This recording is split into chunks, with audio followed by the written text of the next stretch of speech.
Good morning, everybody.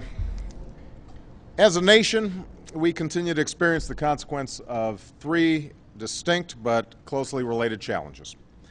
One is a financial crisis, born of reckless speculation that threatened to choke off lending to families and to businesses. And this crisis, in turn, led to the deepest recession we've known in generations, costing millions of Americans their jobs and their homes, closing thousands of businesses, and devastating main streets across the country. And over the past 2 years, this downturn has aggravated an already severe fiscal crisis, brought on by decades of bad habits in Washington. As a result, the day I walked into this door, the Oval Office, the deficit stood at $1.3 trillion, with projected deficits of $8 trillion over the next 10 years. Partly this was caused by the recession, which meant the government was taking in less while demand for assistance for those who had lost their jobs was far greater. Another contributor to our deficit has been the rising costs of health care. Each year, more tax dollars are devoted to Medicare and to Medicaid. But what also made these large deficits possible was that for years, folks in Washington deferred politically difficult decisions and avoided telling hard truths about the nature of the problem. The fact is, it's always easier when you're in public life to share the good news, to tell people what they want to hear instead of what they need to know. And as the gentleman behind me, Alan Simpson and Erskine Bowles, can attest, this has been the norm around Washington for a very long time when it comes to our finances. Now, over the past year, we've had to take emergency measures to prevent the recession from becoming another depression. And at a time when millions of people are out of work, we'll continue to do what it takes to spur job creation while investing in a new foundation for lasting economic growth. But the emergency measures have added about $1 trillion to the deficit over the next 10 years. As a result, even as we take these necessary steps in the short term, we have an obligation to future generations to address our long-term structural deficits, which threaten to hobble our economy and leave our children and grandchildren with a mountain of debt. And that's why I asked Congress to restore the pay-as-you-go rule. This rule says that Congress can't spend $1 on a new tax cut or entitlement program unless it saves $1 elsewhere. It's what helped lead to the balanced budgets of the 1990s. In fact, it was only by abandoning pay-as-you-go that record surpluses turned into record deficits during the course of a decade. Next, we've been scouring the budget, line by line, identifying more than $20 billion in savings this year alone. We've cut or eliminated scores of outmoded or ineffective programs and begun to reform our bloated contracting system. We've also successfully challenged the custom in Congress of courting favored contractors by approving weapon systems the Pentagon itself said that it doesn't want or need.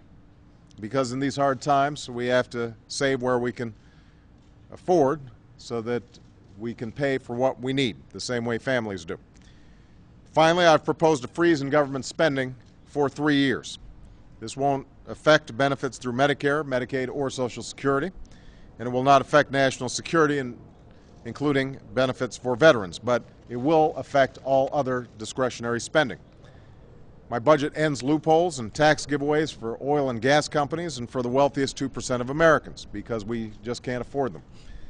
And I kept my promise to pass a health reform bill without adding a dime to the deficit. In fact, by attacking waste and fraud and promoting better care, reform is expected to bring down our deficits by more than $1 trillion over the next 2 decades. But all these steps, while significant, are simply not enough. For even as we rein in waste and ask that Congress account for every dollar it spends, this alone will not make up for the years in which those in Washington refused to make hard choices and live within their means. And it will not make up for the chronic failure to level with the American people about the cost of the services that they value.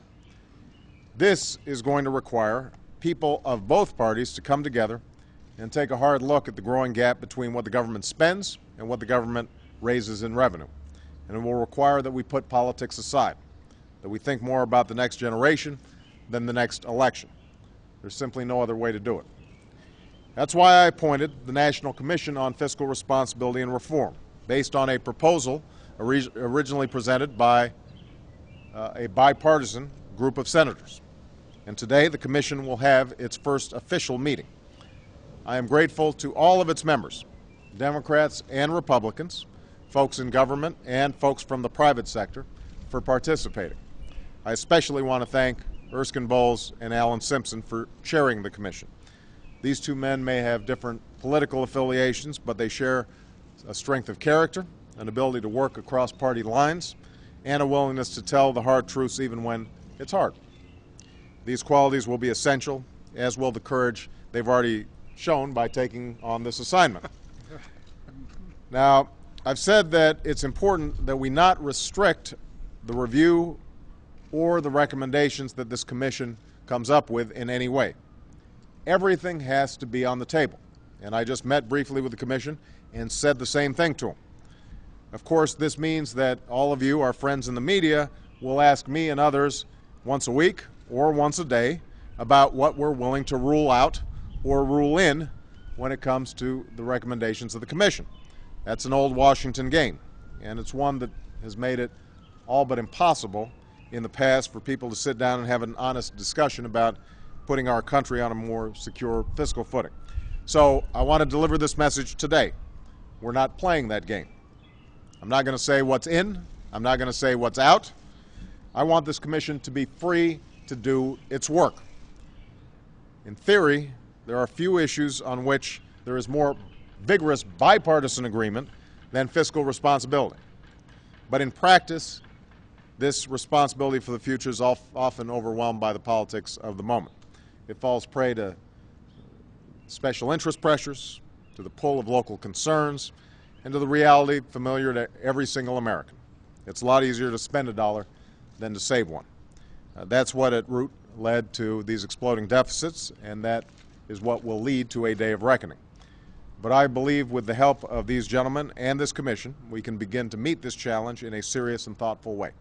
And I believe we must for the future of our country. So, Alan, Erskine, thank you for your participation. I want to thank all the members of the Fiscal Commission. We've got a serious group in there of Democrats and Republicans, private sector and public sector, people who are sincere about this effort, and I told them that we are serious about it as well.